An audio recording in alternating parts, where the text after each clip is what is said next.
Let's get some air in your head. Okay, everyone, you're stuck at home and you're looking for something to do. Well, here's a few ideas. The first one, why don't you do some easy chalk paint? You can make it yourself. All you need is 3 ingredients. You need water, you need food colouring, and you need some cornstarch or corn flour because they're usually the same thing. So what you're going to do is you're going to get yourself a big bowl and a wooden spoon in the kitchen with mum and dad's help. And you're going to add those ingredients together in the quantities that make some good gloopy paint. Then take it out to a concrete area outside your house with mum or dad, and you're going to get a paintbrush, you're going to mix up that mixture, and you can go paint and do whatever you like. In fact, you could do a whole bunch of different colours and do a wonderful collage, painting, drawing. Great. Now the second idea, if you didn't want to do the paint or you've already done the paint, is you've been employed by an amusement park owner. Okay, so that's like SeaWorld or Dreamworld, something like that, Movie World. And using Lego and only Lego, and maybe a Matchbox car or two, you need to design a roller coaster. So that means you're going to go build something that's high and you're going to make it go down something low.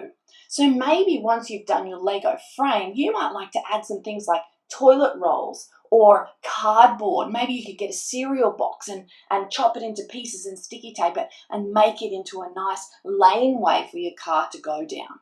So that's the first 2 things. Now then, if you've done those first 2 things and you're still looking for something to do, your next idea is to go outside.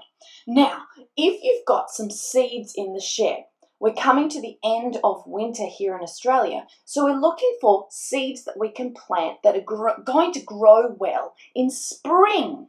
So you might like to jump onto the internet with your folks' help and search for, what are the best seeds to plant in spring.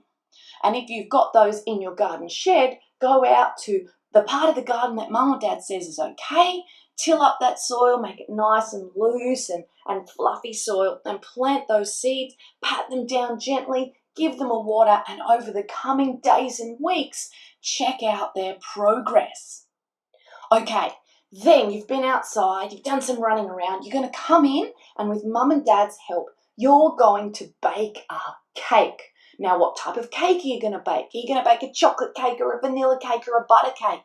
Do you have a cake mix in a box or a packet in the pantry?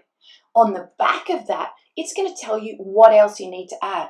It's usually something like oil, eggs, butter, or some extra things, maybe some chopped chips, or maybe at the end of it when you get your cake out of the oven, obviously with mum or dad's help, you're going to let it cool down and you might be able to make some icing and spread icing and share it with the rest of your family for afternoon tea. And then the fifth and final for today, is using some home ingredients, sometimes a lot of salt. Make some Play-Doh. Now, Play-Doh made at home can dry out a little bit, so once you've finished, put it in an airtight container. And you can play for ages with your Play-Doh. Maybe you'd like to make some animals. My favourite thing to do is roll it into a big long worm, and then you can roll it up and actually make a snail shape. That's my favourite thing to do. But there's your top 5 activities to do at home with mum or dad, or without mum or dad, because I'm sure you can do some of it on your own. But those are the 5 things for today. And maybe I'll see you again tomorrow to give you some more ideas. Bye.